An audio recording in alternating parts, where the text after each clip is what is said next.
아멘. 이번 주간이 고난 주간이죠. 다음 주일이 이제 부활 주일이고, 그래서 보통 고난 주간을 앞두고 고난 주일 혹은 종료 주일에 거의 비슷한 설교를 하게 되는데, 뭐 한 주간 또 다른 설교를 하기보다 그 고난에 관련된 말씀을 잠깐 나누려고 합니다.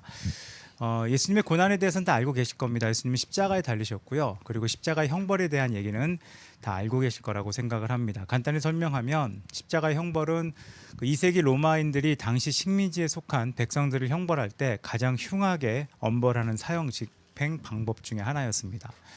예수님께서는 이 십자가 위에서 죽으셨습니다. 그러니까 보통 방법으로 돌아가신 게 아니라 그 당시에 가장 흉하게 엄벌하는 가장 처절한 방법에 의해서 예수님이 우리를 대신하여 죽으셨습니다.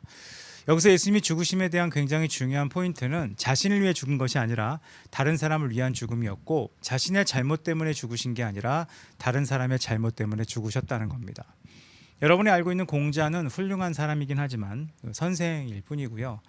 석가모니는 도를 깨달아 수도생들의 모범이 되었지 누구를 대신해 죽은 존재도 아니고, 또 이슬람에서 얘기하는 마호메트도 유명하지만 다른 사람의 죄를 대신 지는 십자가의 죽음이 없기 때문에 예수 그리스도께서 우리에게 하신 일은 독특하면서 또 고유하다고 할 수 있습니다. 예수님은 원래 부유한 자셨습니다. 하나님이셨고 모든 것을 가지신 분이었지만 죄인들을 위하여 가난하게 되셨고, 그분이 스스로 가난하게 되심으로 인류를 부욕해 하신 것이라고 고린도 후서 8장 9절에는 그렇게 우리 가운데 말을 하고 있습니다. 로마서 후서는 없습니다. 예수님이 영광의 보좌를 버리시고 이 땅에 오셨을 뿐만 아니라 죄값으로 영원히 죽어야 할 우리에게 새 생명을 허락하기 위해서 십자가 위에서 자신의 생명까지 아낌없이 내어주신 과정, 그 과정을 기억하는 것이 고난 주간에 우리가 해야 할 일입니다. 이사야서를 보면 예수님이 오시기 전에 700년 정도 전에 예언하기를, 그가 찔림은 우리의 허물을 인하며 그가 상함은 우리의 죄악을 인함이라. 그가 징계를 받음으로 우리가 평화를 누리고 그가 채찍에 맞음으로 우리가 나음을 입었다라고 말씀에 기록되어 있습니다. 그래서 예수님은 우리가 상상할 수 없는 고통이 있는 십자가의 죽음을 통해 우리의 죽음을 대신 죽으셨고, 그 죽으심을 통해 우리는 살게 되었다는 겁니다. 그래서 예수님의 십자가는 우리에게 사죄와, 그러니까 죄사함이죠. 죄사함과 새로운 생명과 소망을 주는 하나의 표라고 할 수 있습니다. 교회에 십자가를 걸어놓는 이유는 아마 로마 시대 사람들이 교회에 십자가를 걸어둔다는 것 자체가 이해가 되지 않을 겁니다. 왜냐하면 그 당시의 사람들에게 십자가라는 상징은 흉하게 처벌받는 것의 상징이었습니다.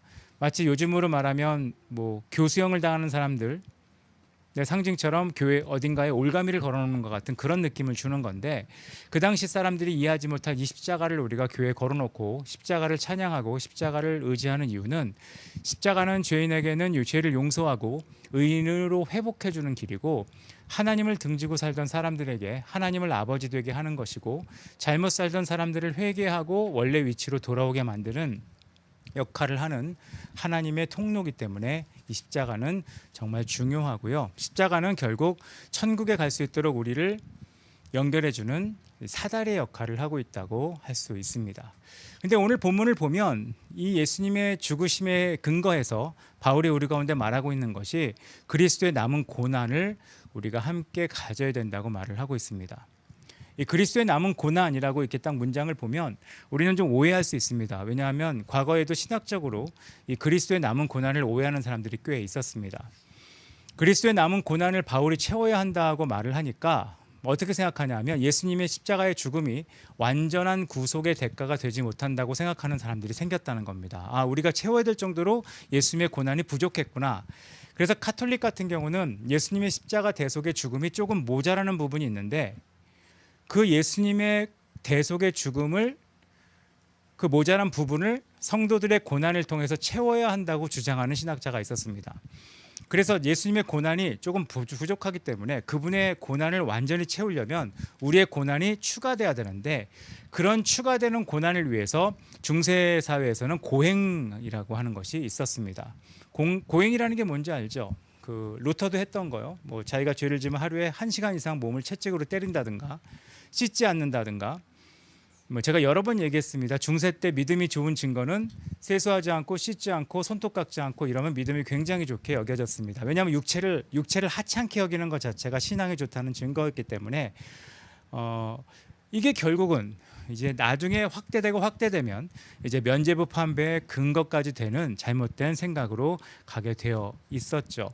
근데 분명히 알아야 될 것은 우리가 예수님의 고난이 부족하기 때문에 우리가 그 고난을 채워야 된다는 게 아니라 예수님의 대속의 십자가 사건이 미완성이거나 부족한 부분이 있어서가 아니라 그 그리스도께서 하신 그 고난에 대해서 우리는 함께 참여하고 따라가야 된다는 것을 설명하는 것이 이 그리스도의 남은 고난이라는 겁니다. 이걸 좀 설명하면 누가복음 9장 23절에 보면 누구든지 나를 따라오려거든 자기 십자가를 지고 나를 쫓으라고 하신 말씀에 근거해서 그리스도의 남은 고난을 채우라고 말한 거라는 겁니다. 바울이 말한 그리스도의 남은 고난은 그 대속을 위한 고난이 아니고요. 그 하나님 나라를 위한 영혼을 구원하는 일을 계속 이어나가기 위한 것을 말하는 뜻입니다. 그러니까 바울 개인이 하나님으로부터 받은 사명을 감당하기 위해 고난을 설명할 때 이 그리스도의 남은 고난이라고 말을 하는 겁니다. 이 얘기의 근거는 우리 인간은 세상에 보내질 때 각자에게 부여된 사명이라는 게 있습니다. 사명이 있다는 말은 참 중요하죠. 우리는 이 땅에 보내졌을 때 그냥 보내진 게 아니라 목적을 가지고 무언가를 이루기 위해 세상에 보내졌다는 겁니다. 이거를 좀 나쁘게 표현하면 세상을 우리는 놀이터로 보내진 게 아니라 세상을 일터로 보내졌다는 겁니다. 제가 이렇게 설명하는 이유는 요즘 사람들은 세상을 놀이터로 생각하고 싶어하고 일터를 싫어하기 때문에 이렇게 자꾸 말을 하는 겁니다. 하나님이 우리를 세상에 보내셨을 때 세상을 놀이터로 보내신 건 아닙니다. 세상을 일터로 보내신 겁니다. 일터로 보냈다는 것은 누구든지 자기의 사명을 감당하기 위해서는 자기의 십자가를 져야 되도록 이 땅에 보내셨다는 겁니다. 그래서 우리가 내 십자가를 진단 말은 내 사명을 감당한다는 말이고요. 사명을 주신 하나님을 기쁘게 하는 일에서 모든 것에 최선을 다하는 삶을 얘기하는 겁니다.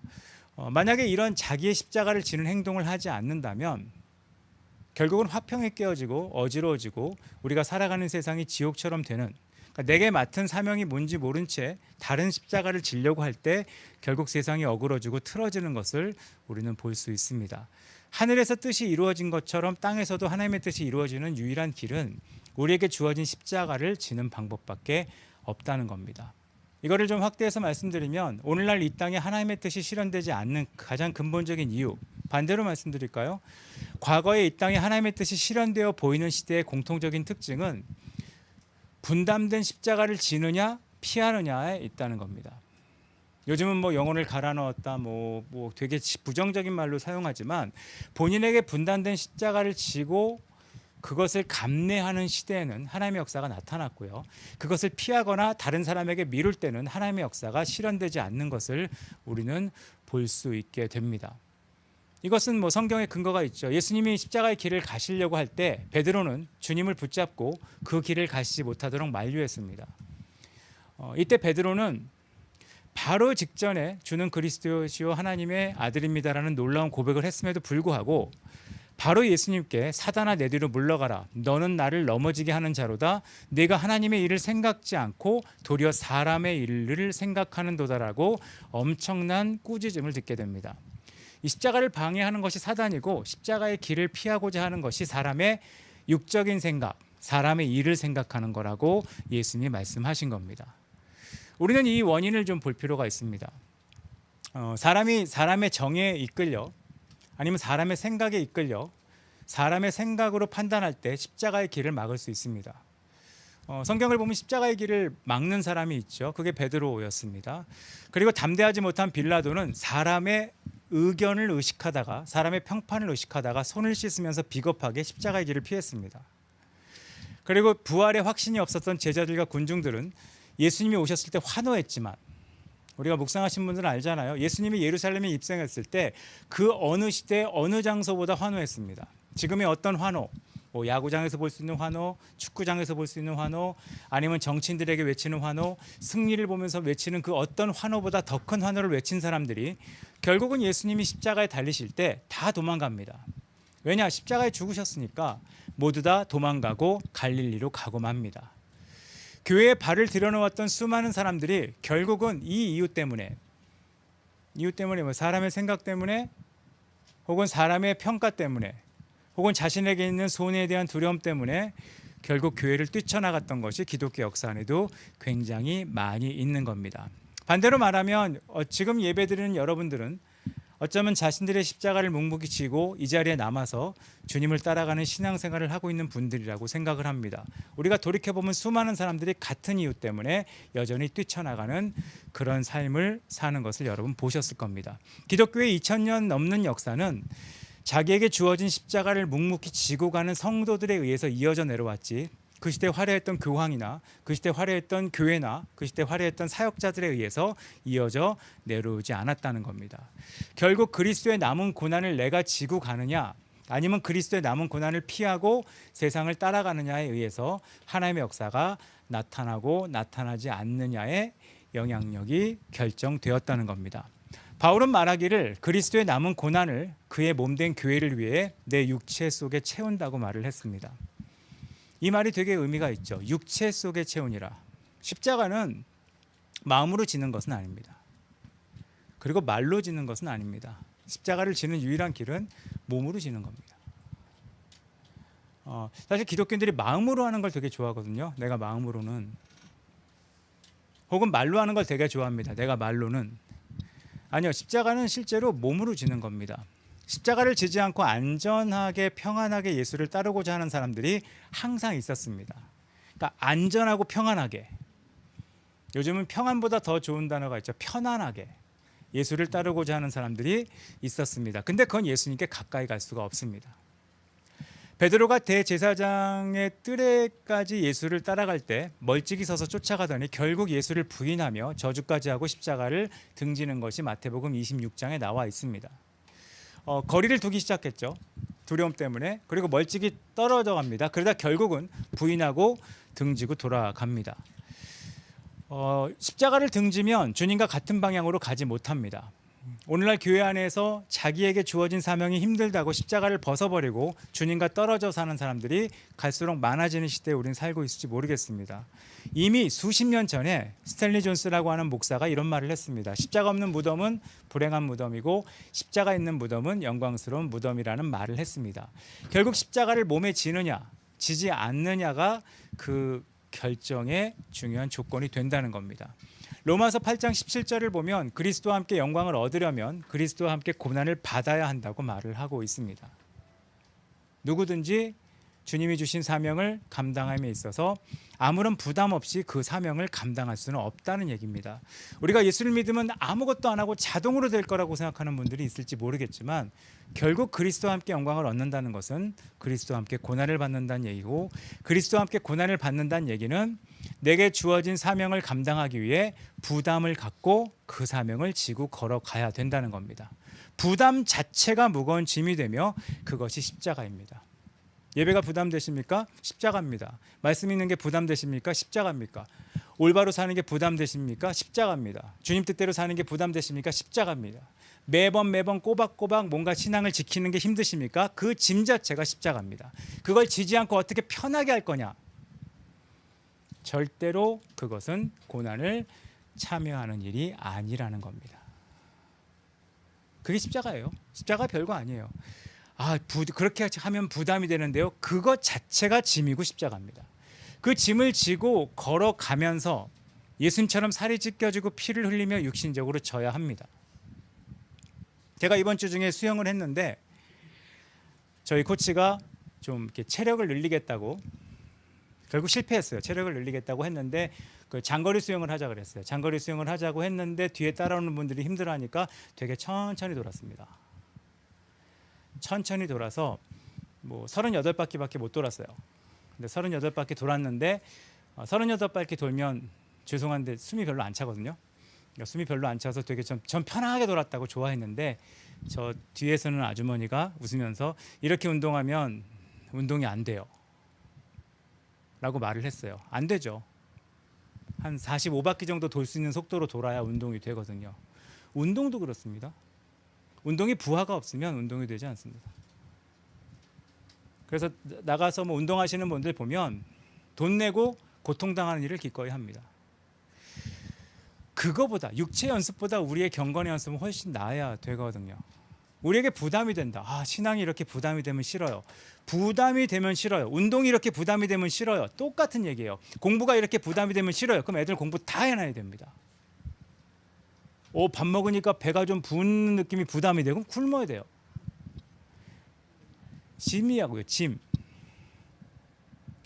그걸 지는 것이 그리스도의 고난을 받는 겁니다. 경제적인 부담, 시간적인 부담, 심리적인 부담, 피곤을 느끼는 육체적인 부담, 이 모든 것을 느끼면서 주님의 일을 하려고 하는 것이 십자가를 지고 가는 생활입니다. 그리고 그것이 그리스도의 남은 고난을 내 육체에 채우는 행동이라는 겁니다. 그리스도의 남은 고난을 우리 육체에 채우는 것이 구원받은 사람이 해야 할 당연한 일이라는 겁니다. 여러분 그러실 겁니다. 하나님 믿는 게 경제적으로 부담되실 거라고 생각을 합니다. 그런 시대죠. 시간적으로는 굉장히 부담이 될 거라고 생각을 합니다. 오늘 주제와는 좀 상관이 없는데 제가 오늘 앞에 찬양팀을 보면서 혼자 이런 생각을 했어요. 왜 우리 찬양팀은 전부 첫째만 있을까라는 생각을 잠깐 했습니다. 잠깐 했는데 왜냐하면 제가 옛날에 있었던 단체나 이 모임은 찬양팀이 다 막내들이었거든요. 그 생각을 얹어서 했어요. 왜 우리 찬양팀은 다 첫째만 있을까? 과거에 우리 교회의 막내들은 뭐 했을까? 이런 생각을 막 하다가 찬양이 끝나서 앞에 나왔습니다. 제가 그냥 좋게 마무리하는 생각은 첫째들은 이런 걸 감내를 좀 하거든요 라고 생각을 혼자 아름답게 마무리하고 그냥 나왔습니다. 전혀 설교랑 상관없는, 아까 근데 너무 오랜 시간 생각했기 때문에 잠깐 나눈 겁니다. 부담되죠. 심리적으로 부담됩니다. 피곤을 느끼는 육체적인 부담도 생길 겁니다. 근데 그거를 지을 거냐 피할 거냐. 종려주일에 종려나무 가지를 꺾어들고 호산나 외치며 환영하는 사람들이 되게 많았습니다. 그건 되게 쉽습니다. 왠지 아세요? 무리 사이에 끼어 있으면 돼요. 누구인지 알 수 없거든요. 그냥 끼어서 소리 지를 때 같이 확 소리 지르는 건 정말 쉬운 겁니다. 근데 그 장면에 굉장히 중요한 사람 한 명이 나오는데 나귀 주인입니다. 자기의 나귀를 주님을 위해 내어놓을 수 있는가? 호산나 외친 사람들은 아무런 십자가를 진 게 없어요. 약간 성대 부담? 여기 흔들다가 어깨가 아픈가요? 뭐 그 정도? 아니면 나왔다는 시간적인 그런 거 말고는 없을 겁니다. 예수님이 말씀하셨죠. 그 벳박의 맞은편 동리로 제자들을 보내면서 멍에를 메어보지 않은 나귀가 있을 건데 끌고 와라. 그럼 묻거든 누가 물으면 주께서 쓰시겠다 하라라고 말을 했습니다. 이게 참 신기한 말입니다. 나한테 나귀가 있단 말이에요. 근데 이 나귀가 멍에를 메어보지 아니한 나귀예요. 그럼 굉장히 귀한 나귀고 값어치가 있는 나귀입니다. 근데 그거를 가져간대요. 가져갈 때 왜 가져갑니까? 라고 물어볼 때 대답을 이렇게 하래요. 주께서 쓰시겠다 하라. 이 말이 되게 무서운 말인 게 뭔지 아세요? 왜, 어떻게, 무엇 때문에 이 질문을 못하는 말이에요.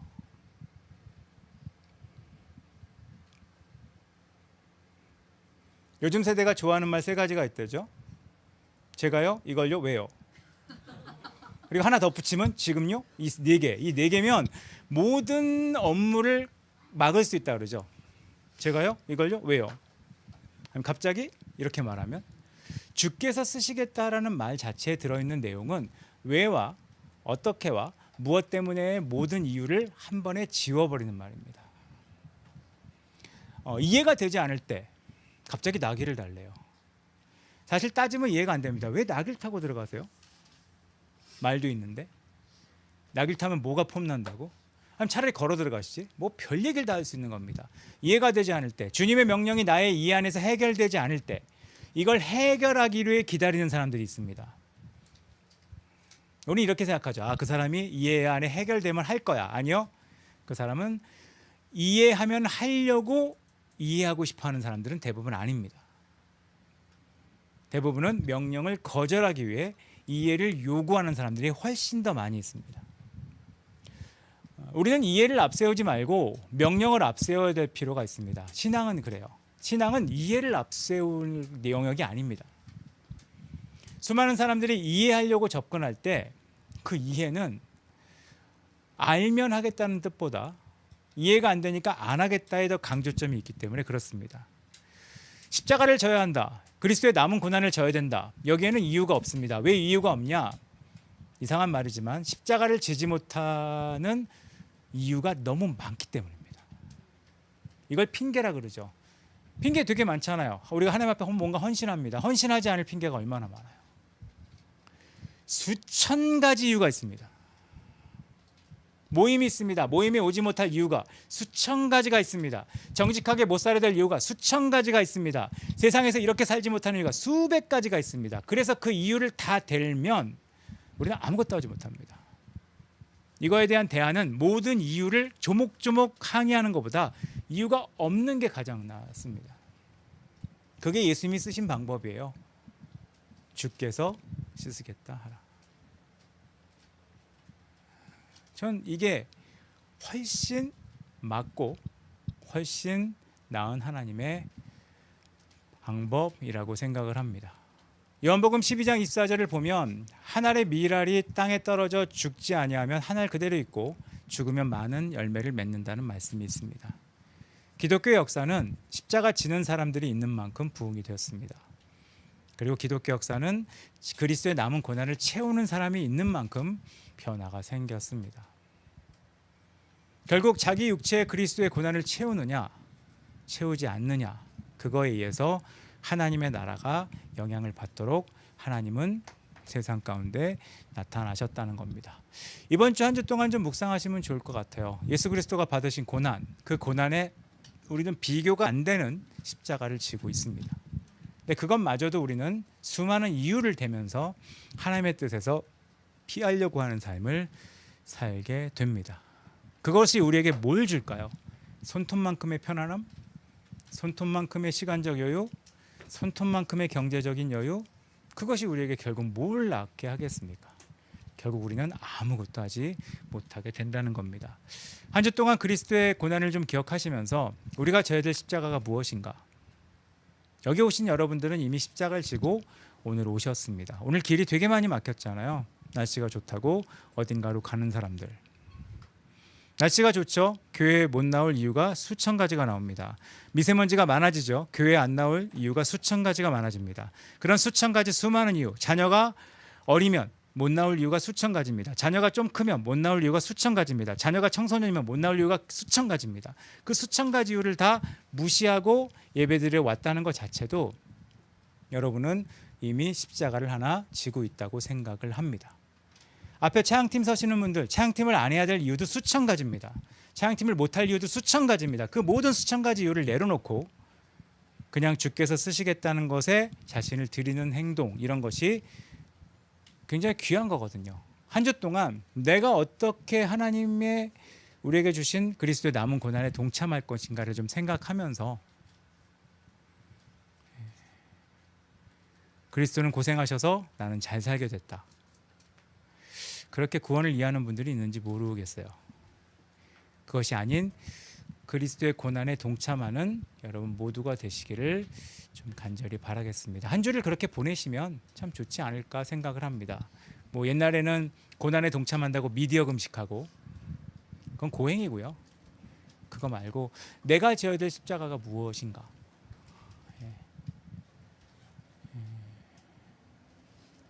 결국 십자가를 지기 싫어하는 사람들이 싸웁니다. 그리고 화를 내고 분열을 일으키고 갈등을 일으키고 폭발하는 것을 우리는 봐왔습니다. 기꺼이 십자가를 지고 화려한 회중 안에서 종려나무 휘두르는 회중처럼 있기를 더 원하기보다는 그냥 내가 아끼는 낙이지만 주님을 위해 내어놓을 수 있는 그런 여러분들 되시기를 간절히 바라겠습니다. 같이 기도하겠습니다. 이번 주간이 고난주간입니다. 예수님이 고난당하셨구나, 저런 힘드셨겠구나, 이게 고난주간이 아닙니다.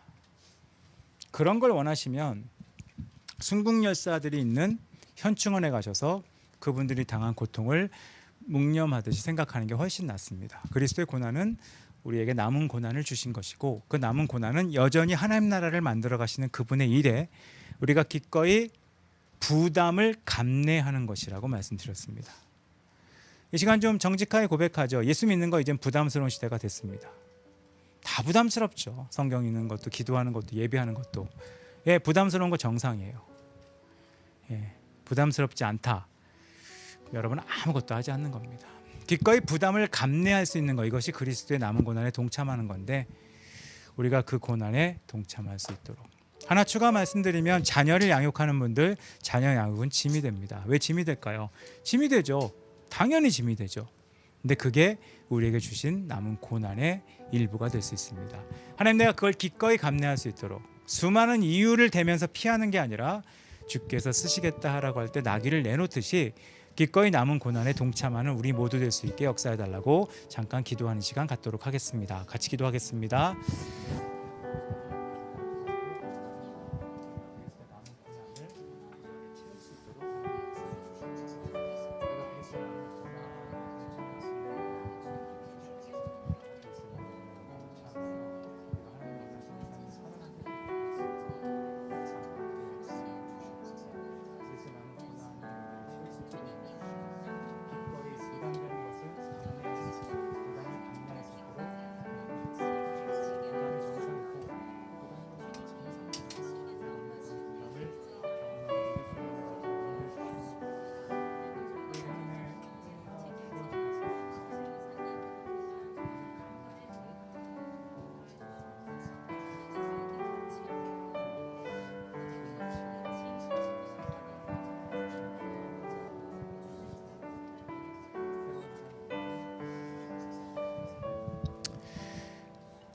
하나님이 우리에게 주신 부담, 하나님의 뜻대로 살고자 하는, 또 하나님의 뜻대로 살아야 되는 그 수많은 일을 행할 때 우리에게 느껴지는 그 부담을 기꺼이 감내하고 내게 주어진 십자가로 주님이 우리에게 허락하신 남은 고난으로 받아들여 우리를 통해 놀라운 일을 행하시는 주님을 우리가 경험할 수 있도록 우리 가운데 힘 주시옵소서.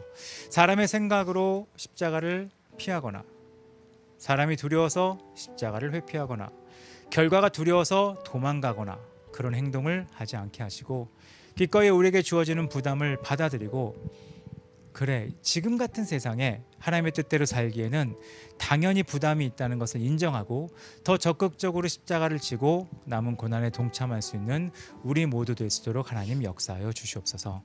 지금은 우리 주 예수 그리스도의 은혜와 아버지 하나님의 놀라우신 사랑과 성령 하나님의 교통하심이 그리스도의 남은 고난을 자기 육체에 채우고 말로만, 마음으로만 십자가를 지는 게 아닌 실제로 삶으로 십자가를 지어 주님이 원하시는 놀라운 역사를 이 땅에 행할 여기 있는 모든 한 명 한 명의 삶 위에 이제로부터 영까지 함께 있을지어다.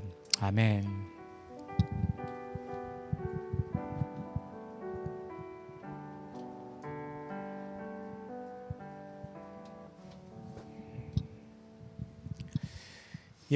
예배 마쳤습니다. 광고는 다음 주일이 부활주일입니다. 우리 부활주일이 좀 빨라서 4월 5일 날 부활주일입니다. 그걸 기억하시면 될 것 같고요.